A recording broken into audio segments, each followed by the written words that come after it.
No cook, cookies and cream creamsicles. Napakadali lang yung gawin. Kailangan lang natin ng 2 liters mineral water, 250 ml all-purpose cream, 410 ml evaporated milk, 390 gram condensed milk, half kilo sugar.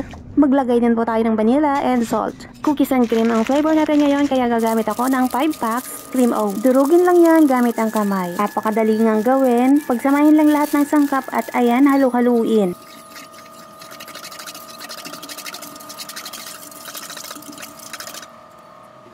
Gumamit lang ako dito ng ice cream mold at baking panel para mabilis lang magsalin. Tinakpan at nilagyan lang ng popsicle sticks at takpan lang ng paganyan para pwedeng pagpatong-patungin sa loob ng freezer. Sa ice candy naman, gumamit lang ako dito ng 1 1/4 na plastic at 1/4 cup na takalan. Mga 3/4 full lang nilagay ko na mixture para hindi po tayo malugi. 57 pieces ang magagawang ice candy. At ilagay na po natin yan sa freezer. Pag matigas na, ibabad ang molder sa tubig. Mga 2 minutes lang para mabilis ma-unmold.